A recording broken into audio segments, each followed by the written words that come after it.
7 things you can't do before training. Otherwise, it will harm it, and you won't be able to build muscle and reduce fat. The 7th thing will sound strange to many people, but it happens. It's you coming to the gym drunk. If you come to training after partying, then you'll say, "I don't believe you."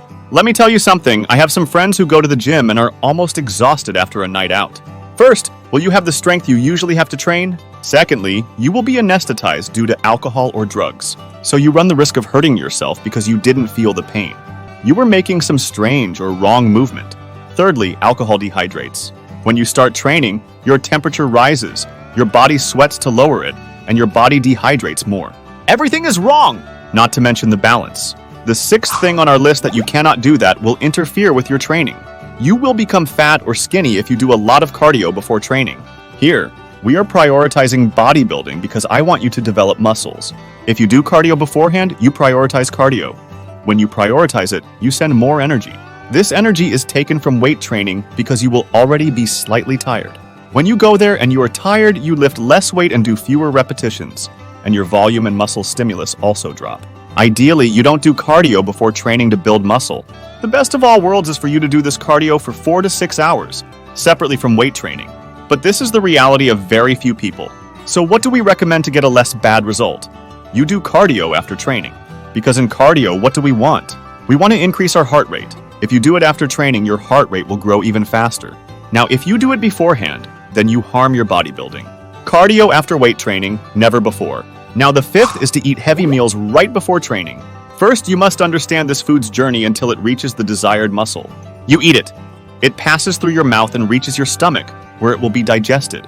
After that, it goes to the intestine to be absorbed. It's something that people do a lot, and it's a mistake, is to eat large amounts of protein before training. First, the protein will take time to be digested, so it will sit there weighing down your stomach, and I'll tell you the harm. Secondly, you are not going to use this protein now. What you need in this training is not protein but energy. It won't provide it for you now. Not to mention that for this energy from carbohydrates to affect your muscles, it takes 4 to 6 hours, meaning the meal you eat right before training will not be used in this training. You already understand that it doesn't bring benefits. Now, why is it wrong? If you eat, you will have the bad feeling of having a full stomach. If you eat and your stomach starts working, your body understands that it needs to send blood to the stomach to digest. But then you started training. It will give prevalence to the muscle and you will be able to train. But that thing will still remain and your digestion will be even more impaired. Not to mention that you run the risk of vomiting during training because you have food in your stomach. In other words, the meal before training has to be light so you don't get hungry, because the feeling of hunger can bother you. Under no circumstances can you enter training with a full stomach. The 4th thing you cannot do before bed because it will interfere with your training is to scroll through Instagram, TikTok, and other social networks or videos. In detail, did you know that these social networks are designed to generate addiction? This means that before you sleep, your brain speeds up, and when your brain speeds up, you sleep poorly. That's if you don't have a shorter sleep schedule too. I don't know. You easily lose 30 minutes or an hour on social media.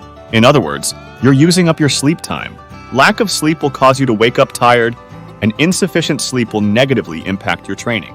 For this, there is something easy for us to do. Sleep hygiene studies show that the best way to improve your sleep quality and adhere to the whole idea of sleep hygiene is not to mess with screens with blue light for at least an hour before bed.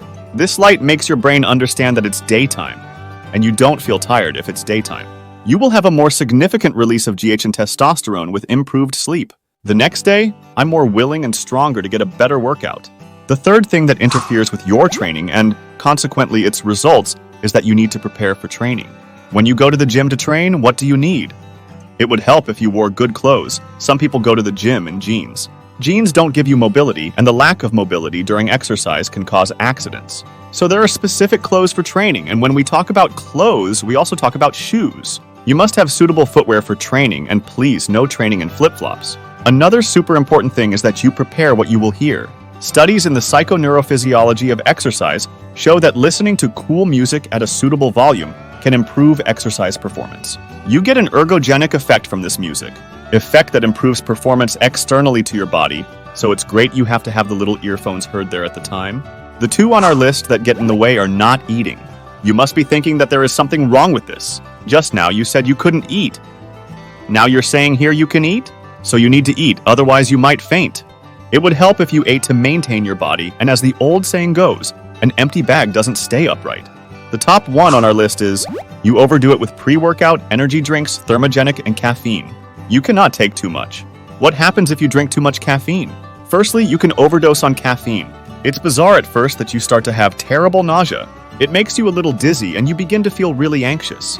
You say I'm going to die and your body goes soft if you drink a lot of caffeine. If you stay at the correct dose of caffeine, you may not have this problem, but you may have another symptom that I already had. Your heart gets so fast you get tachycardia that you can't train properly. You start to feel breathless at the beginning of your workout. So overdoing it can also cause problems. I hope these tips were helpful to you. Please leave your pre-workout routine below in the comments. If you have any good tips, be sure to share them below. Stay healthy, stay happy!